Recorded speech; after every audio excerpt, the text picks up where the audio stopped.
selama ini kita ketahui bahwa komponen dari tubuh kita itu adalah core stability. Dan core stability itu adalah Jangan lupa subscribe, like, dan komen di Online Education Visioner.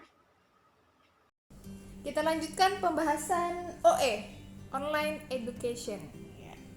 Tema hari ini adalah postural. Tapi kita spesifikkan tentang pembahasan komponen keseimbangan tubuh. Apa itu komponen keseimbangan tubuh? Apa itu postural control? Nah, Pak Adnan silakan. Oke, baik. Jadi ada beberapa komponen dari tubuh kita yang tujuannya adalah itu untuk bergerak. Oke. Jadi selama ini kita ketahui bahwa komponen dari tubuh kita itu adalah core stability. Dan core stability itu adalah bagian otot yang melekat pada tulang belakang. Oke, namun perlu kita ketahui juga ternyata bukan hanya itu saja. Bukan hanya deep core muscle saja yang diperuntukkan untuk komponen penyeimbangan atau komponen postur. Ada beberapa komponen lainnya, ada beberapa core lainnya yang fungsinya selain untuk postur, dia ternyata juga fungsinya untuk bergerak. Di antaranya yang pertama akan kita nanti bahas adalah telapak kaki. Oke. Jadi biasanya kita tidak asing juga dengan yang namanya foot core stability. Oke, foot core stability ya, artinya kalau kita bahas foot berarti namanya telapak kaki.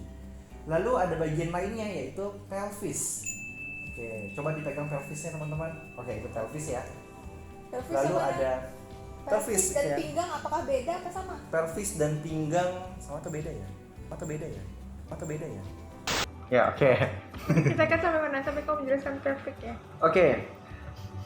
Jadi ada komponen pelvis ya di dalamnya.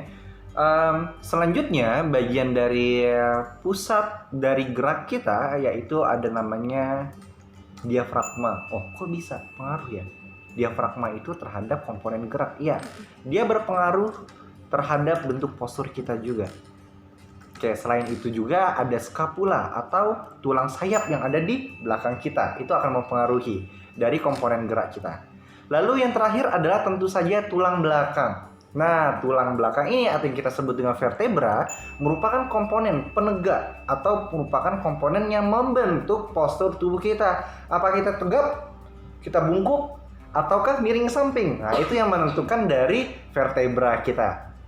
Jadi kelima komponen itu adalah komponen yang penting yang perlu kita lakukan untuk mengetahui apakah orang ini mengalami permasalahan gerak, permasalahan pada posturnya, ataukah permasalahan-permasalahan yang dapat menyertai dari ekstremitasnya ataupun bentuk tadi ya, bentuk posturnya. Oke, gitu Bu Almas jadi pemaparannya. Jadi saya katakan tadi setidaknya ada 5, minimal yang baru kita ketahui adalah 5 komponen untuk gerak ini atau komponen untuk membentuk postur. Jadi dari 5 komponen itu haruskah dominan semuanya atau hanya salah satu yang dominan? Misalnya yang paling sering kita temui adalah postur kamu bagus ketika kamu tegap, kepala kamu dan penglihatan kamu ke depan. Apakah itu saja atau kita koreksi semuanya harus sesuai dengan garis lurus? Harus sampai dari atas, dari vertebra, dari head controlnya bagus, sampai ke kaki-kakinya juga harus bagus. Oke, itu pertanyaan yang biasa juga ditanyakan sama teman-teman mahasiswa saya di kampus. Jadi komponen dari seseorang untuk mendapatkan postur dia bagus, ya kita lihat.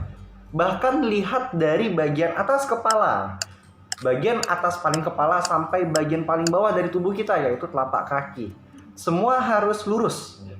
Tapi membentuk beberapa postur seperti dari vertebra lumbal ya, kan tidak mungkin lurus. Tentu saja harus membentuk kurva lordosis, tapi membentuk kurva lordosisnya pun harus lordosis yang normal. Apabila terlalu berlebih, kategorinya tadi itu adalah hiperlordosis. Pengaruhnya ada di mana? Apa yang mengalami permasalahan? Yang mengalami permasalahan adalah bagian vertebra dan bagian dari banyak ya, ada vertebra, ada scapula, diafragma, dan pelvis pun mengalami permasalahan. Bahkan dari kasus yang tadi, seseorang yang hiperlordosis akan mempengaruhi permasalahan juga atau komponen dari telapak kaki yang tidak aktif. Nah, kita akan bahas nih di bagian telapak kaki. Di bagian telapak kaki kita memiliki banyak otot di sana juga ada otot di dalamnya, di dalam telapak kaki yang disebut dengan namanya foot core ya Mbak ya. Gitu ya.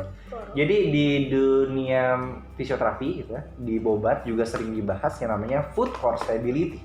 Nah, foot core stability ini di dalamnya terdapat beberapa otot yang fungsinya adalah untuk membentuk postur. Kalau tadi tulang belakang kita membentuk postur lordosis ya pada lumbal ya. Tapi pada telapak kaki kita membentuk arkus. Oke.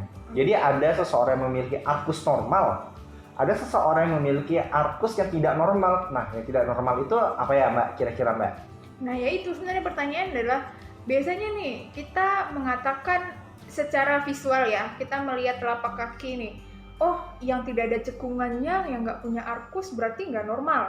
Yang punya cekungannya berarti telapak kaki orang ini normal, sudah dipastikan dia seluruh postur tubuhnya akan baik-baik aja. Itu tuh gimana? Oke, jadi seseorang yang memiliki arkus atau kurva pada telapak kakinya itu pun belum tentu normal juga. Karena ada kasus juga yang menjelaskan bahwa telapak kaki yang memiliki arkus atau kurva yang sangat besar sekali itu kategorinya patologis juga.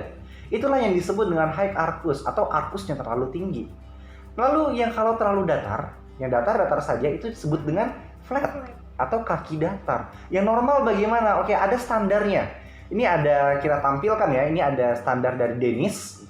Dennis yang menjelaskan ini adalah kurva normal, ya ini adalah arkus yang flat grade 1, ada grade 2, dan ada grade 3. Oke. Grade ya? Grade ya, berarti itu di Dennis.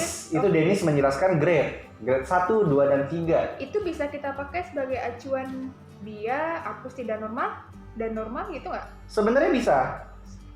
Secara singkat bisa, tapi kita sebagai fisioterapis tentu saja untuk mengukurnya tidak hanya dengan itu saja. Karena apa? Kita tidak dapat mengetahui hasil dari evaluasi setelah diberikan treatment ataukah seberapa parah dia mengalami flat feet. Nah, untuk contoh lebih bagusnya, saya punya dari gambaran ini namanya Clark Angel. Nah, Clark Angel ini dia mengukurnya dengan menggunakan sudut-sudut. Oke, kita bertemu lagi di season berikutnya. Belum ya? Belum. Oh iya, saya lupa, biasa jadi host. Udah. Kita sudah dapat 2 instrumen. Tadi Dennis, yang kedua Clark. Ya. Nah, kira-kira ya tingkat keberhasilan dari alat ukur ini. Jadi kan kalau kita menggunakan alat ukur ada yang namanya validitas dan reliabilitas.